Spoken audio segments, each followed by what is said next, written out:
जय Hind my dear students, मैं गौरव सिंह स्वागत करता हूं आप सभी का ड्रीमर्स एकेडमी में। As all of you have know that the notification for ND and CDSE examination is out. So in today's class we're gonna cover the most important aspect of your vocabulary section, that is idiom and phrases. चाहे बात करें हम vocabulary में idioms की, चाहे antonyms की या synonyms की, तो सारी की सारी चीजें बहुत इंपॉर्टेंट रोल प्ले करती हैं इन योर vocabulary section. तो आज की क्लास में एक इंपॉर्टेंट एस्पेक्ट हम लोग उठाने वाले हैं vocabulary पोर्शन का, जो है आपका idiom एंड phrases. ये सारी कॉम्पिटिटिव एग्जामिनेशन के लिए इंपॉर्टेंट रहने वाली है, whether you are preparing for NDA, CDSE, IBCIO के भी नोटिफिकेशन आ चुके हैं, बच्चों ने फॉर्म फिल कर लिए होंगे। साथ के साथ अगर आप सीएपीएफ असिस्टेंट कमांडेंट के लिए भी प्रिपेयर कर रहे हैं तो that will be a panacea for you. तो आज की क्लास में स्टार्ट करते हैं, but before starting our lecture एक डाउट बच्चों का हमेशा रहता है कि सर ईडियम एंड फ्रेजेस में डिफरेंस है क्या। तो उस डिफरेंस को आज क्लियर करेंगे, उसके बाद प्रैक्टिस क्वेश्चन लगाएंगे, देखते हैं कि कैसे कैसे आप सॉल्व करते हैं इन क्वेश्चंस को। ठीक है, तो पहला है आपका what is the basic difference between idioms and phrases. तो अगर बात करी जाए ईडियम और फ्रेजेस के डिफरेंस की, तो ईडियम्स जो होते हैं they are metaphorical in their meaning. Metaphorical कहने का मतलब है ईडियम्स में जो वर्ड यूज हुए होंगे और जो ईडियम की मीनिंग होगी दैट इज टोटली डिफरेंट। एक सिंपल सा एग्जांपल आपके सामने कोट करता हूं, जैसे ईडियम है ब्रेक अ लेग, तो ब्रेक अ लेग मतलब हो गया टांग तोड़ देना। ठीक है, तो अगर आप किसी के सामने बोलते हो ब्रेक अ लेग, तो ये उसको ऑफेंसिव लग सकता है कि भैया ये मेरे से कैसी बातें कर रहा है, but this is a idiom. तो ब्रेक अ लेग का मतलब होता है किसी की टांग तोड़ना नहीं होगा। ठीक है, ब्रेक अ लेग मींस होगा अगर आप किसी को गुड लक विश कर रहे हो। तो आज की क्लास में हम लोग यही जानेंगे कि ईडियम्स को हम अच्छे तरीके से कैसे पढ़ें, the best way to learn an idiom and how we can get to the correct answer in your examination.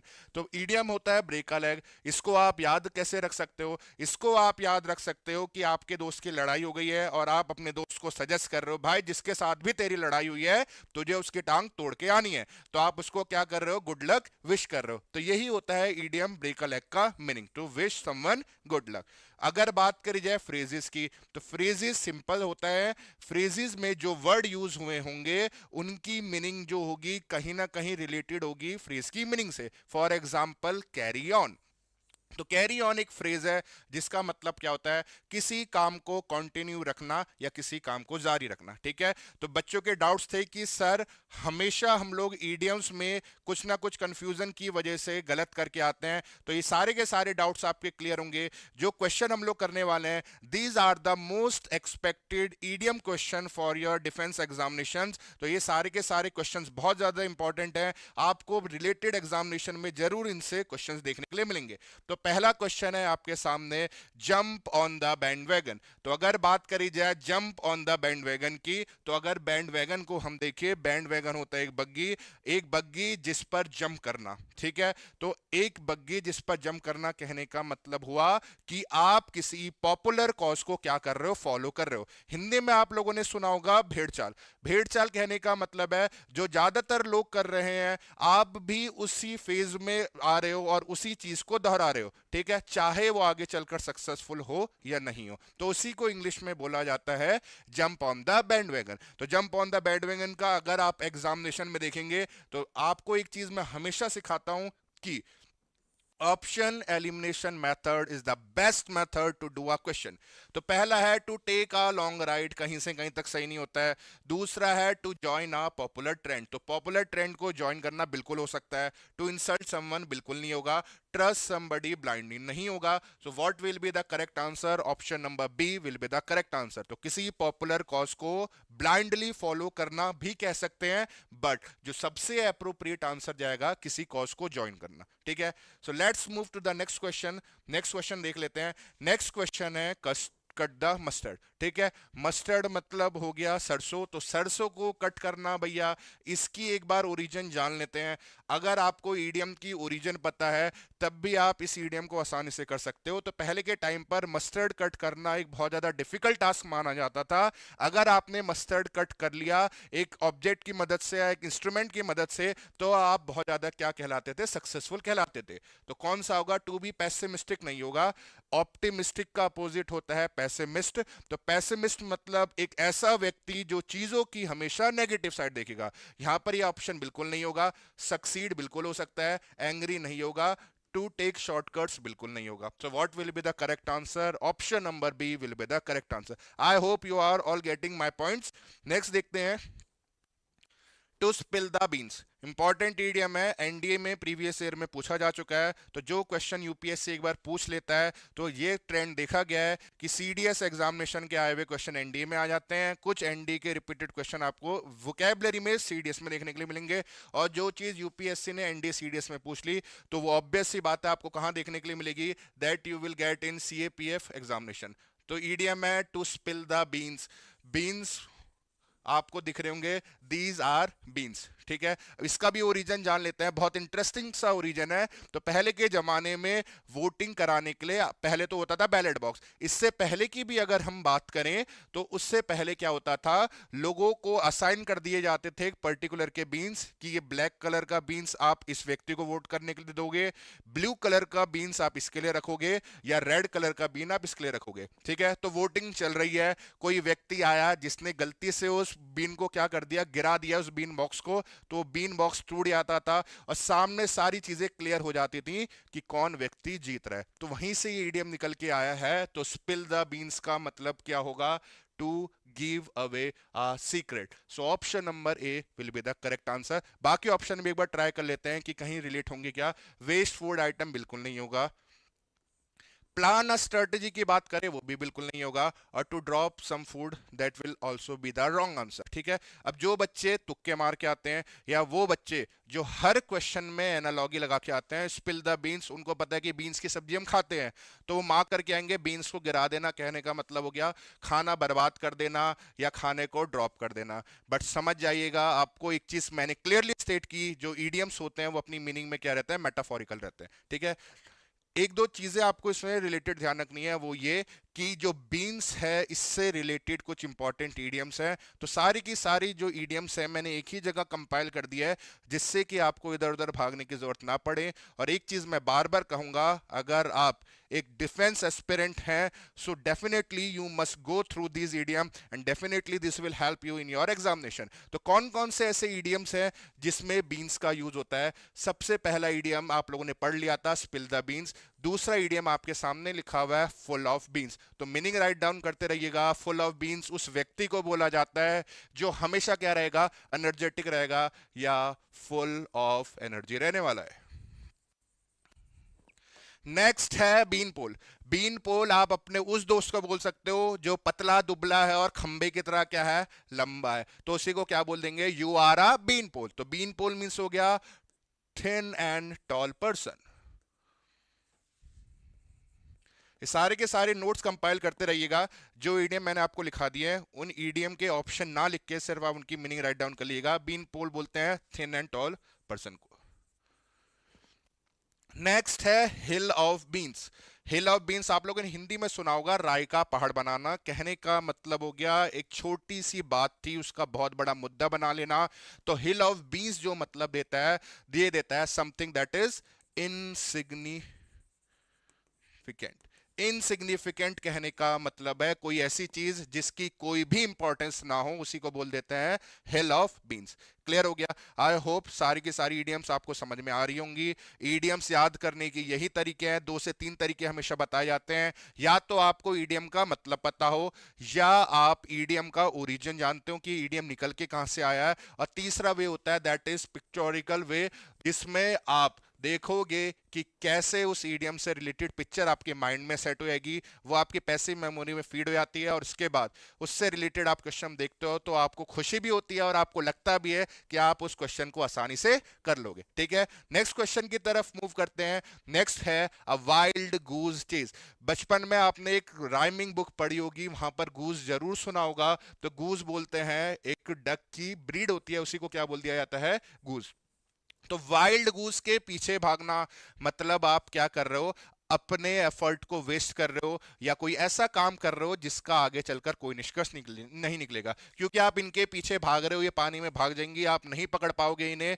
तो ऐसा काम जिसका कोई रिजल्ट ना निकले या जो वेस्ट चले जाए उसी को बोल दिया जाता है वाइल्ड गूस चेज। तो टाइमली एक्शन तो बिल्कुल नहीं होगा, डिलेड एक्शन बिल्कुल नहीं होगा, वाइज डिसीजन बिल्कुल नहीं होगा। तो एक ही ऑप्शन बचता है, दैट इज यूजलेस सर्च। तो कोई भी काम जो यूजलेस आपकी सर्च के तरह रिजल्ट करे या आपके एफर्ट्स को वेस्ट कराए उसी को बोलते हैं वाइल्ड गोस चेज। ठीक है, नेक्स्ट देख लेते हैं। The next is at daggers drawn. Important idiom है, कैसे याद रखोगे उसको सीखते हैं। आपको एक पिक्चर दिख रही होगी जिसमें क्या कर रहे हैं, फाइट कर रहे हैं। इस ईडियम को आप याद रख सकते हो। एक और ईडियम से एक और ईडियम है जिसको हम बोलते हैं एट स्ट्राइफ। एट स्ट्राइफ का मतलब होता है ऐसे व्यक्ति जिनके बीच में हमेशा किसका आंकड़ा होगा, 36 का आंकड़ा होगा। आप लोगों ने सुना होगा हिंदी में 36 का आंकड़ा, कहने का मतलब है इन दोनों की कभी नहीं बनती, ये दोनों जो है हमेशा कट्टर दुश्मन है। याद कहां से रखोगे, डैगर मतलब क्या होता है, खंजर। तो अगर जो खंजर है वो ड्रॉन हो चुके हैं, सामने वाले ने भी खंजर निकाल रखा है, आपने भी खंजर निकाल रखा है, इसका मतलब क्या है, आपके जो रिलेशंस हैं वो बहुत ज्यादा क्या हो गए, हॉस्टाइल्स हो गए। तो डिसीविंग समबडी नहीं होगा। डिसीविंग का मतलब होता है to cheat. Write down the meaning of the word deceive. Deceive मतलब होता है टू चीट, किसी को धोखा देना उसी को बोला जाता है डिसीव। विदाउट होप बिल्कुल नहीं हो सकता। Friendly with each other just opposite जाएगा। So what will be the correct answer, option number D will be the correct answer. आप किसी के साथ हॉस्टाइल हो, हॉस्टाइल कहने का मतलब होता है आपके जो रिलेशन है किसी के साथ वो बहुत ज्यादा क्या है, अनफ्रेंडली है। ठीक है, सुना होगा इजराइल और पैलेस्टीन का वॉर चल रहा है, देयर रिलेशन आर हॉस्टाइल्स। आप कह सकते हो they are at daggers drawn या Israel and Palestines are at strife. सारे के सारे वर्ड इंपॉर्टेंट है, जितने भी वर्ड लिखा रहा हूं just write down all these words. Definitely these words will help you in your examination. Next है to give the slip. Slip का मतलब क्या होता है, नहा रहे हो, साबुन जो है हाथ से फिसल के गिर गई, ठीक है, तो क्या हो गया, the soap slip from your hand. तो स्लिप मतलब होता है फिसल जाना। तो गिव द स्लिप का मतलब क्या हो गया, आप किसी के हाथ से फिसल गए हो या कहीं से बच के भाग चुके हो। तो आपको इमेज दिख रही होगी, इससे भी आप याद रख सकते हो। टू कीप लो होगा नहीं, कीप लो का मतलब होता है आप क्या हो, अंडरग्राउंड हो चुके हो, अपनी अपीयरेंस नहीं दिखा रहे हो लोगों को, उसी को बोल देते हैं कीप लो। एस्केप हो जाएगा, option number B will be the correct answer. Hit somebody नहीं होगा, हाइड भी नहीं होगा, तो कौन सा ऑप्शन करेक्ट चले जाएगा, option number B, that is to escape. Clear हो गया, ठीक है। नेक्स्ट ईडियम पर मूव करते हैं। The next idiom is to be the devil's advocate. आसान ईडियम है, इंपॉर्टेंट है, एसएससी के एग्जामिनेशन में बहुत बार रिपीट हो चुका है, to be devil's advocate. To be devil's advocate की अगर हम बात करें, आप किसके एडवोकेट बन चुके हो, डेविल के एडवोकेट बन चुके हो। अब डेविल के एडवोकेट बन चुके हो कहने का मतलब है आप किसी ऐसे चीज पर बहस कर रहे हो जिस पर बहस करने का कोई सेंस ही नहीं बनता, बिना मतलब कि आप किसी चीज पर बहस कर रहे हो। अब इसको आप याद कहां से रखोगे, एक बहुत सिंपल सा एग्जांपल आपके सामने कोट करता हूं। जो पेरेंट्स होते हैं वो अपने बच्चों को जो एग्जांपल देते हैं वो किसके देते हैं, डेविल्स एडवोकेट के देते हैं। डेविल्स एडवोकेट कहने का मतलब है आप कुछ गलत काम करोगे, आपके पेरेंट्स आपसे डायरेक्टली ना कह के वो आपको समझाएंगे कि ये अगर तूने किया तो इसके तेरे क्या नुकसान है। आपकी गलती नहीं बताएंगे, आपसे ही बुलवाएंगे कि तूने ये किया तो इसके तेरे क्या क्या नुकसान है। तो उसी को बोल देते हैं डेविल्स एडवोकेट। मींस अब देखो कौन कौन से ऑप्शन आप एलिमिनेट कर सकते हो। To present an accused in murder trial, बिल्कुल नहीं होगा। एक्यूज का मतलब होता है आरोपी, तो आप एक आरोपी को रिप्रेजेंट कर रहे हो, कोई सेंस नहीं निकलता। नेक्स्ट है to present a counter argument just for the sake of it, बिल्कुल ये ऑप्शन हो सकता है। ऑप्शन नंबर सी पर देख लेते हैं। To present an argument in favour of a well known evil man, बिल्कुल नहीं होगा। To present the devil as an advocate, ये तो बिल्कुल नहीं होगा क्योंकि ये एक ईडियम है। ईडियम का मतलब ही मैंने आपको बताया था मेटाफोरिकल, तो डेविल यूज हुआ, डेविल सीधे आंसर में आ जाए ऐसा हो नहीं सकता। तो कौन सा ऑप्शन करेक्ट चले जाएगा, option number B. Means to present a counter argument just for the sake of it, मतलब आपने सिर्फ काउंटर आर्ग्यूमेंट दे दिया बिना किसी लॉजिक के। ठीक है, बढ़े आगे। नेक्स्ट ईडियम है आपके सामने, be a back seat driver. Back seat driver, आप लोगों ने अपने दोस्त के साथ ड्राइव किया होगा या राइड किया होगा, तो आपको पता है भैया, जिसको जो चीज चलानी नहीं आती है, आप कार ड्राइव कर रहे हो, आपका दोस्त पीछे बैठा हुआ है, आपको पता है उसे कार चलानी भी नहीं आती है, बट फिर भी वो पीछे बैठ के आपको एडवाइस देगा, भाई उधर चला, इस साइड रख, दाएं साइड दबा के रख या बाएं साइड दबा के रख, इस साइड से ओवरटेक मत कर। तो ये सारी की सारी चीजें कौन करता है? बैक सीट ड्राइवर करता है। तो बैक सीट ड्राइवर उस व्यक्ति को बोलते हैं जिसको उस चीज का बिल्कुल एक्सपीरियंस नहीं है, बट फिर भी वो अपना ज्ञान देगा, तो उसी को बोलते हैं हम back seat driver. So what will be the correct answer, एक देख लेते हैं। Interfering in affairs without having knowledge, बिल्कुल ऑप्शन नंबर ए सही दिख रहा है। बाद वाले ऑप्शन भी एक बार जज कर लेते हैं। इंस्ट्रक्टिंग हस्बैंड, बिल्कुल नहीं होगा, हस्बैंड वाइफ का कोई रिलेशन नहीं है। कमेंटिंग ऑन प्लेयर्स, बिल्कुल नहीं हो सकता। Attempting to teach a cab driver, भैया मेटाफोरिकल रहेगा, कैब ड्राइवर आप डायरेक्ट यूज नहीं कर सकते हो। सो कौन सा ऑप्शन करेक्ट चले जाएगा? Option number A, interfering in an affairs without having knowledge, मतलब बिना किसी नॉलेज के आप किसी के मुद्दों में दखल दे रहे हो या बिना किसी बात के आप दूसरों को ज्ञान दे रहे हो, तो उसी को बोल देते हैं बैक सीट ड्राइवर। ठीक। नेक्स्ट है to drive someone up the wall. आसान सा इडियम है, आप इसको with the help of picture याद रख सकते हो। आपने किसी को बहुत ज्यादा अनॉय कर दिया, किसी को जरूरत से ज्यादा तंग कर दिया, जैसा आपको यहाँ पर एक दिख रहा होगा, एक व्यक्ति है जो बहुत तेज बैंड बजा रहा है, या आप लोगों ने बचपन में डोरेमोन जरूर देखा होगा, ठीक है? तो डोरेमोन से आप याद रख सकते हो, बचपन में जियान जब गाना गाता था तो सारे लोग भाग जाते थे या नहीं भाग जाते थे? क्यों भागते थे? क्योंकि वो बहुत ज्यादा इरिटेट हो जाते थे, तो भाग के क्या करते हैं, वो दीवारों पर चढ़ने लगते हैं, तो उसी को बोलते हैं to drive someone up the wall. तो आप किसी को दीवारों पर चढ़वा दो, कहने का मतलब है आप उनको जरूरत से ज्यादा इरिटेट कर दो। So what will be the answer? To help someone नहीं होगा, to keep at a distance नहीं होगा, to irritate someone very much. So option number C will be the most appropriate answer. ठीक। So I hope you are all enjoying the videos. So if you like the videos, just press the like button and subscribe to our Dreamers channel. Definitely आपको काफी सारी informative videos दिखेंगी जो आपको help करेंगी for your defense examination preparation. ठीक है, आपके defense examination की preparation के लिए ये videos आपको बहुत ज़्यादा help करने वाली हैं। और जब तक आपका examination नहीं होता है तब तक हम regular videos डालते रहेंगे और बाद में भी आपको content provide करते रहेंगे, so that most people will get benefited from our videos. Next idiom है टू हैव अ जॉन्डिस्ड आई। ठीक है, जॉन्डिस बोलते हैं किसको? पीलिया को। ठीक है, वही चीज अगर आप बोलो कि किसी को पीलिया हुआ है तो उससे क्या इडियम बनेगा? तो अगर आप अपने नजरिए में बहुत ज्यादा भेदभाव करते हो, आप एक चीज को ज्यादा पक्ष करते हो और दूसरे को फेवर नहीं करते हो, तो उसी को बोल देते हैं हैव अ जॉन्डिस्ड आई। आपको देखने के लिए मिलेगा कि एक को आप ज्यादा फेवर कर रहे हो, एक को बिल्कुल फेवर नहीं कर रहे हो, तो उसी को बोला जाता है have a jaundiced eye. So to be very please नहीं होगा, आप किसी से बहुत ज्यादा खुश हो जाओ, ये इसका सेंस नहीं निकलेगा। येलोइश आइज बिल्कुल नहीं हो सकता। Prejudiced, option number C will be the correct answer. काफी टाइम वो ईडीएम तो सही रखेगा, बट उसकी जो ऑप्शन देगा वो बहुत ज्यादा टिपिकल कर देगा। तो आपको याद रखना है प्रीजुडाइज का सिनोनिम एक होता है बायस्ड। बायस्ड बोल लीजिए या प्रीजुडाइज्ड बोल लीजिए, दोनों का मतलब होता है क्या? आप किसी के साथ भेदभाव कर रहे हो। लास्ट है सोर आइज। सोर आइज मतलब होता है जब आपकी आंख आ जाती है, एक सुना होगा आप लोगों ने सोर थ्रोट, थ्रोट बोलते हैं गले को। तो अगर आपके गले में खराश है तो उसको क्या बोलेंगे? Sore throat. ठीक है, तो ये वाला ऑप्शन भी नहीं होगा, बट आप याद रखते रहिएगा, जितनी वोकैबुलरी पर कमांड बनाओगे, जितना चीजों को याद करते हुए चलोगे, उतना चीजें आपके लिए आगे चलकर बेनिफिशियल रहने वाली हैं। ठीक।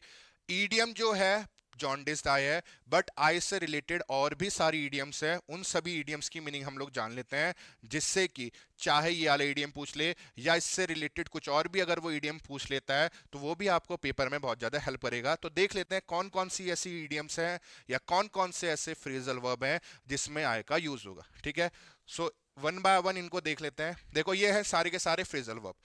अब ये फ्रेजल वर्ब हैं, तो कहने का मतलब है इनकी जो मीनिंग होगी कहीं ना कहीं डायरेक्टली रिलेटेड होगी, आप इनको आसानी से कर सकते हो।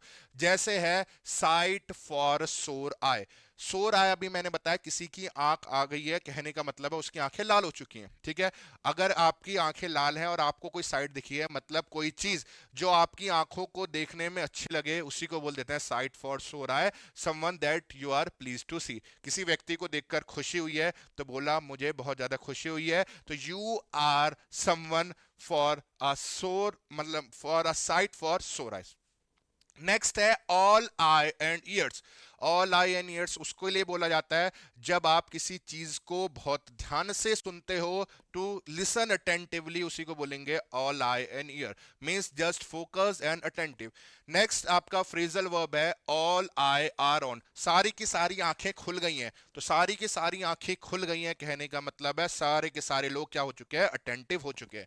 नेक्स्ट है an eye for an eye, important phrasal verb है। इसका मतलब होता है कि भैया आंख के बदले आंख, कहने का मतलब हुआ तूने मेरा नुकसान किया तो भैया मैं भी तेरा नुकसान करूंगा, उसी को बोलते हैं eye for an eye. Means someone should be harmed as they harmed someone else. ठीक है, जैसा तूने मेरा नुकसान किया मैं भी तेरा वैसा ही नुकसान करूंगा, उसी को बोलते हैं eye for an I. Next है कैच समवन्स आई। ये बोला ये बहुत ज्यादा आई कैचिंग है, बोला जाता है जो कैप्शन है या जो टाइटल है वो बहुत ज्यादा आई कैचिंग है, मीन्स बहुत ज्यादा अट्रैक्टिव है।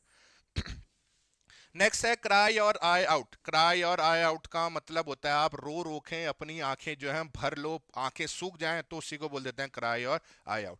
नेक्स्ट है कीप एन आई ऑन। आप किसी पर नजर रख रहे हो, साथ के साथ क्यों नजर रख रहे हो, ताकि आप उसकी देखभाल कर सको, उसी को बोलते हैं keep an eye on.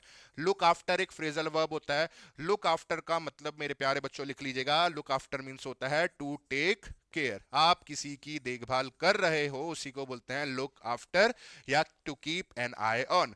See eye to eye का मतलब होता है आपके और मेरे विचार बिल्कुल एक समान हैं, उसी के लिए एक फ्रेजल वर्ब यूज की जाती है सी आई टू आई।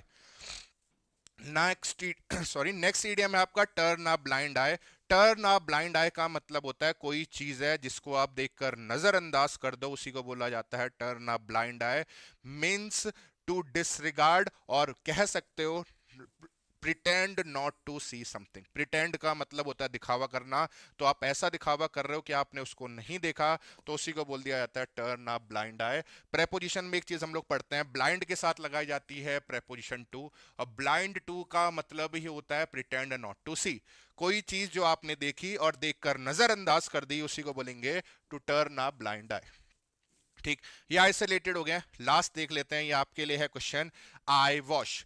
अगर मैं पूछूं what is the meaning of the I wash, एक पिक्चर आपको दिख रही होगी एक मैजिशियन की जो मैजिक कर रहा है। अब आप सभी को पता है जो मैजिशियन है दे आर यूजिंग ट्रिक्स, ठीक है, वास्तव में उनके पास कोई जादू नहीं है, they only know the tricks that you doesn't know.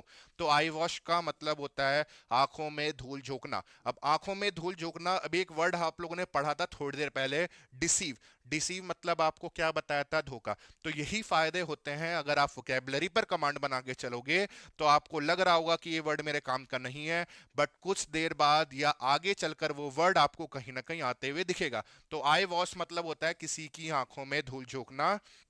So what will be the correct answer, option number D will be the correct answer, means आपने किसी की आंखों में धूल झोंकी। ठीक है, चलिए बढ़ते हैं नेक्स्ट क्वेश्चन की तरफ। नेक्स्ट क्वेश्चन है कैट्स विस्कर्स।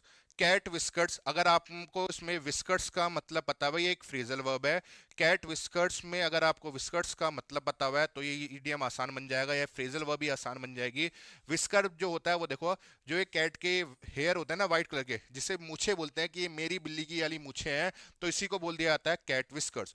तो कैट विस्कर्स मतलब हो गया कोई चीज जो बहुत ज्यादा अच्छी होगी, अट्रैक्टिव होगी, गुड लुकिंग होगी। So what will be the correct answer, so highly impressive will be the correct answer. Easy matter होगा नहीं, डिटरमाइंड होगा नहीं, डिफिकल्ट अंडरस्टैंड होगा नहीं। So option number B will be the correct answer. ठीक है, I hope all of you are enjoying the session, the session is quite interesting too. देख लेते हैं कुछ और ईडियम्स जहां पर आप कैट का यूज होते हुए देखोगे। तो एक एक करके इन ईडियम्स की मीनिंग राइट डाउन करते रहिएगा। पहला ईडियम आपके सामने है कैटनैप। कैटनैप बोला जाता है एक छोटी सी झपकी ले लेना। इससे रिलेटेड एक और ईडियम है, जल्दी से लिख लीजिएगा, 40 विंग्स। 40 विंग्स बोल लीजिए या बोल लीजिए कैटनैप, दोनों का मतलब क्या होगा, शॉर्ट स्लीप। शॉर्ट स्लीप कहने का मतलब है कि भैया हमने हल्की सी नींद ले ली है, या इसके लिए एक और वर्ड यूज करते हैं एग्जामिनेशन में, वो है नैप। ठीक, तो कोई भी आपसे पेपर में पूछे आप आसानी से मार्क कर सकते हो, वही चीज बोली जाती है। अगर आपको कंप्लीट नॉलेज है तो definitely that knowledge will help you. Next है a cat in gloves catches no mice. आसान सा इडियम है, अगर आप इसको रिलेट करके याद कर पाओ तब इससे बेहतर तरीका इसको याद करने का कुछ नहीं है। भैया बिल्ली जो है चूहे को पकड़ती है किससे? अपने पंजों से। अगर बिल्ली ने अपने हाथ में ग्लव्स पहन लिए तो क्या वो पंजों से माउस को पकड़ पाएगी? बिल्कुल नहीं पकड़ पाएगी। तो इसीलिए बोला जाता है ए cat in gloves catches no mice. Means अगर आप बहुत ज्यादा ओवर प्रोटेक्टिव हो, कहने का मतलब है आप बिल्कुल रिस्क लेने को तैयार नहीं हो, तब आप कुछ भी लाइफ में अचीव नहीं कर पाओगे। तो इसका मतलब होता है if you are too shy to take risk, you won't be successful। ठीक, you won't be successful। तो अगर आप लाइफ में रिस्क नहीं ले पा रहे हो तब आप लाइफ में सक्सेसफुल नहीं हो पाओगे। नेक्स्ट है डॉग माई कैट। भैया डॉग माई कैट का मतलब हो गया कि आप डॉग को किसकी तरह बता रहे हो? कैट की तरह बता रहे हो। तो इसका मतलब होता है कोई चीज जो क्या रहेगी? परप्लेक्सिंग रहेगी या क्या रहेगी? कंफ्यूजिंग रहेगी। तो उसी को बोल देते हैं डॉग माई कैट। नेक्स्ट है let the cat out of bag. Let the cat out of bag का मतलब है कोई सीक्रेट जो आपको पता था और उस सीक्रेट को आपने रिवील कर दिया, उसी को बोलेंगे let the cat out of bag. Means to reveal the secret.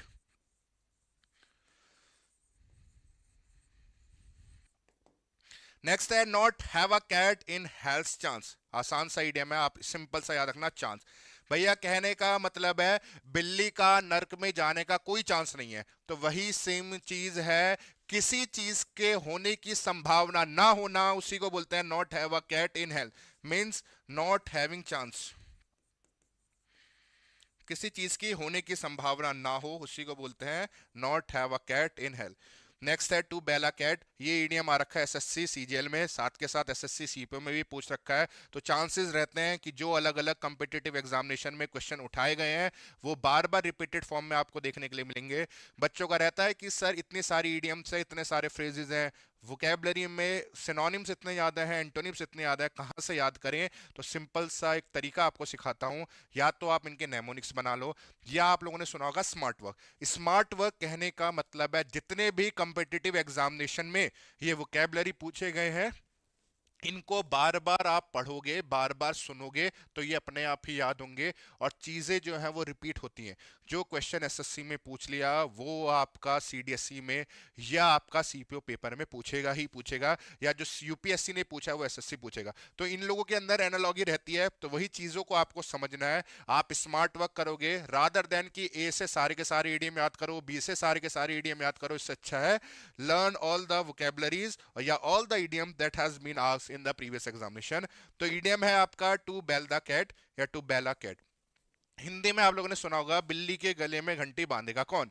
तो बिल्ली के गले में घंटी बांधेगा कौन कहने का मतलब है आप एक ग्रुप में हो, जिस ग्रुप में कोई काम आप लोगों ने डिसाइड किया कि ये काम थोड़ा रिस्की है। जैसे एक सिंपल सा आपको एग्जांपल सिखाता हूं कि आपके ग्रुप में, आपकी क्लास में आप लोगों ने डिसाइड किया कि टीचर से छुट्टी मांगनी है कि आज हम क्लास में नहीं आएंगे। ठीक, अब आप में बोलेगा ठीक है, हो गया, निष्कर्ष हो गया कि ऐसा करना है। बट टीचर से जाके पूछेगा कौन, टीचर से परमिशन कौन लेगा? उसी को बोलते हैं टू बेल द कैट।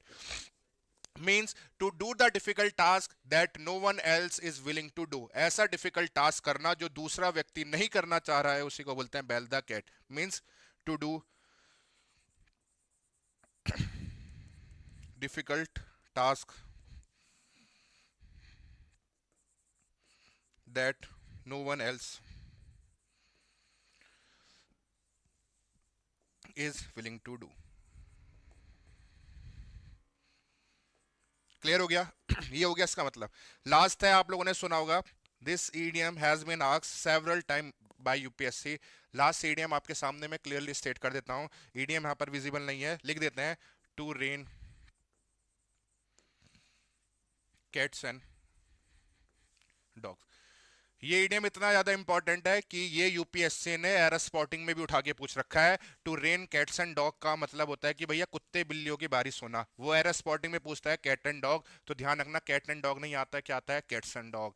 दूसरी चीज आपको ये ध्यान रखनी है कि रेनिंग कैट्स एंड डॉग का मतलब ये नहीं होता है कुत्ते बिल्ली की बारिश। रेनिंग कैट्स एंड डॉग का मतलब होता है लगातार बारिश। इसके लिए वर्ड यूज करते हैं इंसिस्टेंट रेन। ये इंसिस्टेंट वर्ड आपको वोकेबलरी में देखने के लिए भी मिलेगा। तो इंसिस्टेंट मतलब होता है क्या, लगातार, मीन्स कॉन्टिन्यूस। क्लियर हो गया? कॉन्टिन्यूस बोल लीजिए। एक बार इसका अपोजिट भी पूछा था, तो सारी की सारी चीजें सीखते हुए चलेंगे। अगर बात करें जाए इंसिस्टेंस की, तो इंसिस्टेंट का जो अपोजिट होता है वो होता है इंटरमिटेंट।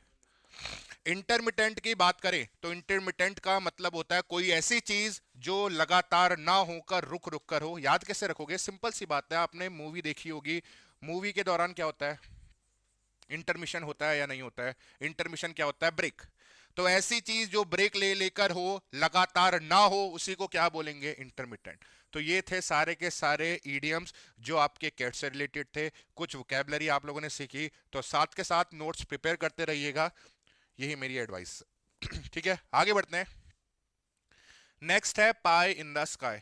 पाई बोलते हैं पैनकेक्स को, आपको दिख रहा होगा ये आपके पैनकेक्स हैं, इन्हीं को बोल देते हैं पाई इन द स्काई। तो पाई इन द स्काई का मतलब है कोई चीज जो आपको अच्छी तो लग रही होगी, बट क्या होगा, वो इम्पॉसिबल टू अचीव होगी। क्या कभी आसमान में पाए होंगे? बिल्कुल नहीं होंगे। क्या कोई सीढ़ी आसमान तक जाएगी जिससे आप पाए तोड़ के लिया? बिल्कुल नहीं होगा। तो पाई इन द स्काई का मतलब होता है कोई चीज जो देखने में अच्छी होगी, बट पॉसिबल नहीं होगा कि उसको आप अचीव कर पाओ। तो कौन सा ऑप्शन करेक्ट जाएगा, something not possible, option number B will be the correct answer. Clear हो गया? तो ये हो गया इसका ऑप्शन नंबर बी। बढ़ते हैं नेक्स्ट इडियम की तरफ। नेक्स्ट है कुछ ऐसे इडियम्स जिसमें आपका कौन सा वर्ड यूज होगा, पाए। तो आप देख रहे होगे यहां पर हम सिर्फ क्वेश्चन सॉल्व नहीं कर रहे हैं, यहां पर मैंने आपके लिए कंपाइल की है वो सारी की सारी इडियम्स जो किससे रिलेटेड है, पाई से। ठीक है, these idiom you will not gate anywhere else. ये सारी की सारी चीजें मेहनत लगती हैं आपके लिए, but our aim is that you must all get successful in your dream and whatever your dream. चाहे आप ऑफिसर बनना चाहते हो, चाहे आप असिस्टेंट कमांडेंट बनना चाहते हो, या आप IB ACIO 2 की रैंक अचीव करना चाहते हो, हमारा ड्रीम यही है कि definitely you will achieve your goals and we will help you to achieve your goals. ठीक है, तो ये सारी की सारी चीजें कलेक्ट करने में मेहनत लगती है, बट ये तो है अगर आपने साथ में मेहनत की तो आपके सिलेक्शन से कोई और नहीं रोक सकता, सिर्फ आप ही हो जो अपने सिलेक्शन के बीच में ऑब्स्ट्रक्शन हो। अगर आपने फ्लॉलेसली तरीके से पढ़ना स्टार्ट कर दिया, अपना 100% देना स्टार्ट कर दिया जिस तरीके से हम दे रहे हैं, definitely you will also achieve success in your life. Idiom है to be in apple pie order. Apple pie order कहने का मतलब है कोई चीज जो परफेक्टली अपने स्टेट में होगी, नीट एंड क्लीन तरीके से लगाई जाएगी, उसी को बोलते हैं apple pie order, means to be in perfect order.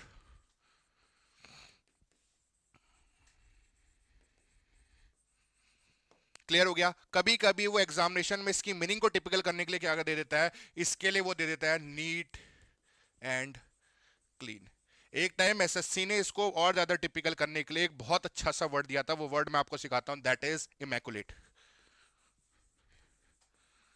Immaculate का लिटरल मीनिंग होता है ऐसा जिसके अंदर कोई दाग धब्बे ना हो, बट एप्पल पाई ऑर्डर का जो उसने ऑप्शन दिया था वो दिया था इमैकुलेट। तो इस तरीके से या इस लेवल तक जो है कमीशन जाती है एग्जामिनेशन का डिफिकल्टी लेवल रेस करने के लिए। तो आप सारी की सारी चीजें अगर सीखते हुए चले आएंगे तो किसी भी तरीके से वो क्वेश्चन फ्रेम करे, किसी भी तरीके से वो उसके ऑप्शन फ्रेम करे, आप सारे के सारे बाधाएं तोड़ते हुए करेक्ट आंसर पर पहुंच जाओगे। नेक्स्ट है to have a finger in every pie. हर पाए में आपकी फिंगर है, कहने का मतलब है आप एक समय में एक से ज्यादा टास्क में क्या हो, बिजी हो, means to be busy in more than one task. Next idiom देख लेते हैं।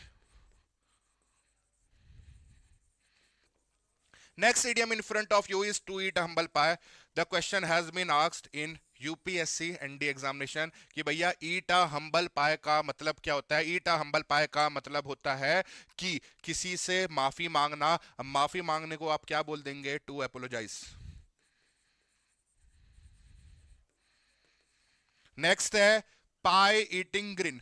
अगर आपने इसमें ये ग्रीन वर्ड पकड़ लिया तब आप इस ईडियम की मीनिंग को डिकोड कर सकते हो। ग्रीन का मतलब होता है ब्रॉड स्माइल।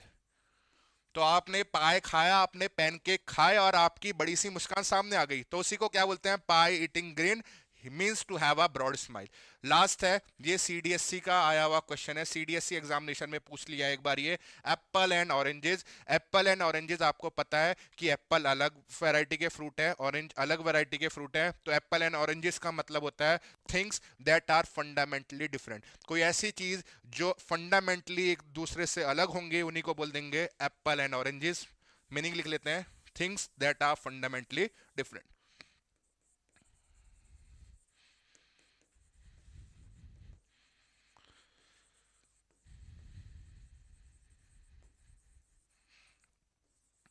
तो ये सारे के सारे ईडियम आपके मैंने एक ही जगह कंपाइल कर दिए हैं, जिससे कि आपको इधर उधर भागने की जरूरत ना पड़े। अगर आप क्लास में रेगुलर हो, क्लास को लास्ट तक देख के जाते हो, तो आपको सही में रियलाइज होगा कि आपने आज का टाइम वेस्ट नहीं किया है। Definitely you will learn lot of new things. कुछ भी नहीं मैं बोलूंगा, you will definitely learn lots of new things. ठीक है, अब क्या क्या सीखोगे ये आपके ऊपर है कि आपने कितना सीखा और कितना आप उसको पेपर में अप्लाई करो। एक चीज जरूर याद करोगे, जब इस पढ़ाए हुए क्वेश्चन पेपर में आएंगे तो डेफिनेटली यू विल रिमेंबर कि सर ने ये चीजें क्लास में कराई थी। नेक्स्ट ईडियम देख लेते हैं। देखो, काफी टाइम ईडियम जो है इन द फॉर्म ऑफ वो क्वेश्चन फ्रेम करके आपको दे देता है, तो इस टाइप के क्वेश्चंस की भी हम लोग प्रैक्टिस कर लेते हैं। काफी टाइम होता है वो डायरेक्ट ईडियम पूछ लेता है, काफी टाइम वो ऐसा होगा ईडियम डायरेक्ट ना पूछकर एक क्वेश्चन फ्रेम कर देगा और उस क्वेश्चन में ईडियम का मतलब पूछ लेगा। क्वेश्चन है आपके सामने, क्वेश्चन पढ़ते हैं। When Anshu told everyone that he had resigned his job, all the members in the family were at their wits end. Idiom is at their wits end. तो जब अंशु ने बताया कि उसने अपनी जॉब से इस्तीफा दे दिया है, तो सारे के सारे लोग जो हैं अपनी विट्स के एंड पर थे। विट्स का मतलब होता है रीजनिंग। अगर आपको विट्स का मतलब पता है तो ईडियम डिकोड हो जाएगा। Wits means reasoning. तो अगर आप अपनी विट्स के एंड पर आ गए हो, कहने का मतलब है आप समझ ही नहीं पा रहे हो कि क्या करना है क्या नहीं करना है, means you are quite perplex. अब परप्लेक्स वर्ड अपने आप में ही इंपॉर्टेंट है, या तो वो परप्लेक्स दे देगा या वो क्या दे देगा, कंफ्यूज। तो आपको समझ नहीं आ रहा है क्या करना है क्या नहीं करना है, उसी को बोल देते हैं एट वंस विट्स एंड। आपको दिख रहा होगा कि भैया कंफ्यूज हो चुके हैं लोग, बाल खींच रहे हैं, समझ ही नहीं आ रहा है क्या करें क्या ना करें और कैसी मुसीबत आए, सुना होगा आप लोगों ने। तो उसी को क्या बोल देंगे, at one's wits end. Next है आपके सामने हिट द सेक। आसान सा आइडिया में आपको दिख रहा होगा, हिट द सेक मतलब आपको एक बच्चा सोता हुआ दिख रहा होगा। याद कैसे रखोगे सर? तो याद आप रख सकते हो, सेक मतलब होता है बोरी। बोरी को हिट करना आप याद रख सकते हो। जितने भी हमारे सोल्जर्स हैं who are protecting our country, तो वो अपने साथ जब भी हिली टेरेन पर जाते हैं या पहाड़ी इलाकों पर जाते हैं, वहां पर आपके तरह ऐसा तो है नहीं अय्याशी वाला बेड है, मस्त जाए सो गए, डबल बेड है। वहां पर वो जो कैरी करते हैं वो अपना कैरी करते हैं स्लीपिंग बैग। तो स्लीपिंग बैग कैरी करते हैं। और स्लीपिंग बैग को आप कैसे ध्यान रख सकते हो? स्लीपिंग बैग एक बोरी की तरह ही होता है जिस पर आप जा सकते हैं। तो हिट द सैक का मतलब है आप अपने स्लीपिंग बैग में जाकर सो गए। तो what will be the meaning of that idiom? Went to bed, option number B. Left work होगा नहीं, एक्सेप्टेड डिफीट होगा नहीं। किक द सैक भैया मैंने बताया मेटाफोरिकल रहते हैं, इनकी डायरेक्ट मीनिंग इनसे रिलेटेड नहीं करेगी, तो बोरी को लात मारना नहीं होगा। क्लियर हो गया? बट फिर भी मैं आपको तरीके याद करा रहा हूं जिससे कि आप करेक्ट आंसर पर पहुंच सको। नेक्स्ट ईडियम देख लेते हैं, of the first water. Important idiom है, ऐसे ईडियम पेपर में आते हैं तो ज्यादातर बच्चे गलत करके आते हैं। तो इसकी आप ओरिजिन सुन लीजिए। अगर आपको इसकी ओरिजिन याद हो गई, आपको इतनी ज्यादा परेशानी नहीं होने वाली है। अगर बात करी जाए ऑफ द फर्स्ट वाटर की, तो ये है आपको क्वालिफाई या क्वांटिटिव यूज करने में देखने के, मतलब क्वांटिटिव इसका यूज देखने के लिए मिलेगा। देखो, डायमंड की लश्यर या डायमंड की शाइन को कंपेयर किया जाता है किसके साथ? वाटर के साथ में। तो जितनी डायमंड की शाइन उसके साथ मैच करेगी उसी हिसाब से इसकी रेटिंग करी जाएगी। तो ऑफ द फर्स्ट वाटर का मतलब होता है of the best quality. Diamond कौन सी क्वालिटी के चाहिए होते हैं? बेस्ट क्वालिटी के। कैसे जज करोगे? उनकी लश्यर को मैच किया जाता है किसके साथ? वाटर के साथ। क्लियर हो गया? नेक्स्ट ईडियम की तरफ मूव करते हैं। To blaze a trail. Blaze a trail का मतलब होता है आगे चलकर दूसरों को रास्ता दिखाना। आपको दिख रहा होगा और याद कैसे रखोगे? यहां पर जो ये वर्ड लिखा हुआ है ना ब्लेज, ब्लेज का मतलब ही होता है क्या? फायर। स्टेटमेंट बोला his house was set ablaze, तो उसके घर पर क्या लगा दी गई, आग लगा दी गई।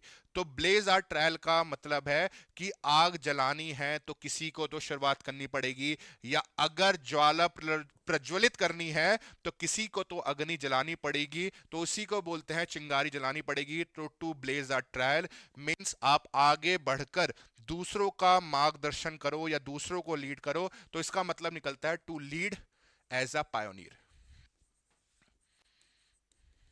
पायोनियर बोलते हैं मार्गदर्शक को, ठीक है, ये हो गया इसका लिटरल मीनिंग। अब आप ऑप्शन एलिमिनेशन मेथड लगाकर करेक्ट आंसर पर पहुंचेंगे। इनिशिएट समथिंग न्यू हो सकता है, टू एक्ट इंपल्सिवली नहीं होगा। इंपल्सिवली कहने का मतलब है आपके सामने कुछ आया, जैसे स्नेक आया एकदम से आप छटक के भागोगे, नहीं भागोगे, तो वो क्या हो गया, एक्ट इंपल्सिवली नहीं होगा। To set fire to something बिल्कुल नहीं होगा, लिटरल मीनिंग ईडीएम में बिल्कुल नहीं जाती है। Next set to complete a project बिल्कुल नहीं होगा। So what will be the correct answer, option number A, initiate something new, कोई नई चीज शुरुआत करना और दूसरों का मार्गदर्शन करना कि इस चीज को ऐसे किया जा सकता है। ठीक है, बढ़ते हैं आगे नेक्स्ट ईडीएम की तरफ। नेक्स्ट है my brother has decided to settle in Mumbai for good, मेरे भाई ने डिसाइड कर लिया है कि वो मुंबई में सेटल हो जाएगा। ठीक है, ये तो इसका मतलब निकल रहा है। आपको दिख रहा होगा सर इसमें आपने कोई भी पिक्चर ऐड नहीं की है, ठीक है, इसमें पिक्चर ऐड करने की जरूरत नहीं है, आप इसको अपने आप ही याद रख सकते हो। यहाँ पर जो फॉर गुड लिखा हुआ है इसका मतलब अच्छे के लिए नहीं होता है, बच्चे गलत मार करके आते हैं, फॉर गुड मतलब अच्छे के लिए। फॉर गुड का मतलब होता है क्या, हमेशा के लिए। फॉर गुड मीन्स लिख लीजिएगा फॉर एवर। याद कैसे रखोगे, एक सिंपल सा स्टेटमेंट है, आप बोल लेना कि भैया वो मुझे हमेशा के लिए छोड़ के चली गई। ठीक है, क्या वो मुझे हमेशा के लिए छोड़ के चली गई, तो she left me for good. ठीक है, अब याद हो जाएगा। इसके लिए पिक्चर इसलिए नहीं लगाई क्योंकि अपनी पिक्चर लगा लेना और देख लेना कि भैया जो छोड़ के जा रहा है आपके इस नेचर की वजह से कि आप लाइफ में कुछ अचीव नहीं कर पा रहे, उनको दिखाना है कि आप लाइफ में क्या अचीव कर सकते हो, what you can achieve in your life. और डेफिनेटली बाद में लोग बात रिपेंट करते ही हैं। तो फॉर गुड का मतलब होता है फॉर एवर। अब याद हो जाएगा कौन सा ऑप्शन करेक्ट चला जाएगा, ऑप्शन नंबर सी। ठीक है, नेक्स्ट रहेगा ईडियम देख लेते हैं। Next idiom is close fisted person. Fist मतलब होता है आपकी हथेली, आपकी मुट्ठी, तो क्लोज फिस्टेड पर्सन का मतलब है ऐसा व्यक्ति। आपने अपने दोस्त को भी याद रख सकते हो, ऐसा दोस्त जिसके हाथ से कभी पैसे निकलते ही नहीं है। आप लोगों ने डिसाइड किया कि हम लोग चलते हैं यहाँ खाना खाने, रेस्टोरेंट में आप लोग खाना खाने गए, उसके बाद डिसाइड हुआ कॉन्ट्री कर लेंगे, बट पूरे ग्रुप में एक या दो ऐसे निकलेंगे जिनके हाथ से पैसे निकलेंगे नहीं। ठीक है, तो उन्हीं को क्या बोल देंगे, उन्हीं को बोल देंगे क्लोज फिस्टेड पर्सन। भैया ये तो बहुत ज्यादा कंजूस है, इसके हाथ से रुपए निकलवाना बहुत ज्यादा मुश्किल है। स्ट्रॉन्ग पर्सन नहीं होगा। क्रूअल मतलब होता है क्या, एक ऐसा व्यक्ति जिसके अंदर कोई फीलिंग्स नहीं है। निर्दय व्यक्ति को क्रूअल पर्सन बोला जाता नहीं होगा। काइंड तो बिल्कुल नहीं होगा। So what will be the answer, option number D will be the correct answer. A miserly person means एक कंजूस व्यक्ति। पर्सन हो गया यहाँ पर नाउन, और इस नाउन को एडजेक्टिव क्वालिफाई करेगा तो माइजरली हो जाएगा एडजेक्टिव। इंपॉर्टेंट है, ये हम लोग एडजेक्टिव की क्लास में पढ़ते हैं कि माइजर देखने में वास्तव में होता है क्या, एडजेक्टिव, बट माइजर एडजेक्टिव नहीं होता है, माइजर इज नाउन। और इस नाउन के लास्ट में आपने एलवाई सफिक्स कर दिया तो ये क्या बन जाएगा, एडजेक्टिव। ठीक है, ये आगे ग्रामर की क्लासेस में हम लोग कंटिन्यू सीखते रहेंगे, बट अभी इतना ध्यान रखिएगा क्लोज फिस्टेड मतलब कंजूस व्यक्ति। इसके लिए एक और वर्ड यूज कर देते हैं, वो भी लिख लीजिएगा, स्टिंजी। स्टिंजी मतलब भी क्या होता है, कंजूस। ठीक है, ठीक है, लास्ट सीडीएम की तरफ मूव कर लेते हैं। Last idiom of the class, to flog a dead horse. ठीक है, ये आपके सामने दिख रहा होगा एक मरा हुआ घोड़ा, और फ्लॉग मतलब होता है आप उसको जो है विप से हाँक रहे हो कि भैया चल। तो किसी डेड हॉर्स को आप कितना भी मारो, क्या वो उठ के चलने लगेगा, भैया कोई हॉरर मूवी तो चल नहीं रही है कि वो उठेगा और उठ के चलने लगेगा। तो to flog a dead horse का मतलब क्या होता है, कोई ऐसा काम करना जो कभी पॉसिबल ही नहीं है, या इसके लिए एक सिंपल सी मीनिंग यूज की जाती है, टू वेस्ट वंस एफर्ट। इसकी मीनिंग लिख लेते हैं, फ्लॉग अ डेड हॉर्स का मतलब होगा टू वेस्ट वंस एफर्ट, अपने प्रयासों को व्यर्थ करना। अब according to option elimination method देख लेते हैं कौन सा ऑप्शन करेक्ट होगा। एक्सेप्ट द चैलेंज बिल्कुल नहीं होगा। Waste the efforts option number B आपको दिख रहा होगा बिल्कुल करेक्ट आंसर है। टू मेक बेस्ट वैल्यू बिल्कुल नहीं होगा, डी नहीं होगा। यहाँ पर इंपॉर्टेंट ध्यान रखने वाली बात यह है, 3 ईडीएम ऐसे होते हैं जिनका सेम मतलब जाता है। क्या मतलब जाएगा? Waste one's effort. कौन कौन से वो ईडीएम है उनको देख लेते हैं। एक तो हो गया flog a dead horse, 2 EDM और है उनको लिखते हैं और आज की क्लास को वाइंड अप करते हैं। एक है बीट द एयर। बीट मतलब होता है पिटाई करना। हवा की कितनी भी पिटाई कर लो, हवा पे कुछ असर पड़ेगा? नहीं पड़ेगा। तो बीट द एयर का मतलब भी क्या निकलेगा? अपने एफर्ट्स को क्या करना? वेस्ट करना। ऑप्शन नंबर 20 में भी चले आएगा। बीट द एयर मतलब हवा की पिटाई करना, दैट मीन्स अपने एफर्ट्स को वेस्ट करना। और लास्ट है plough the sand. Plough the sand का मतलब होता है भैया सैंड में खुदाई करना। अगर सैंड की खुदाई कितनी भी कर लो उस पर कुछ उगाया जाएगा नहीं। दूसरा आप याद रख सकते हो, कितनी भी खुदाई कर लो थोड़ा सा मूवमेंट और बनेगा, वो वापस अपनी जगह पर आ जाएगी। तो प्लव द सैंड का मतलब भी क्या निकलता है? अपने एफर्ट्स को वेस्ट करना। तो ये 3 ईडीएम है, तीनों का मतलब सेम जाता है। आज की ईडीएम की क्लास को यहीं पॉज करते हैं, उसके बाद इसी सीरीज में हम लोग आगे कंटिन्यू करेंगे और कुछ और इंपॉर्टेंट ईडीएम देखेंगे that will B quite helpful for you for your defence exam preparation. ठीक है, आज के लिए इतना रखते हैं। Thank you and have a nice day. जय हिंद एवरीवन।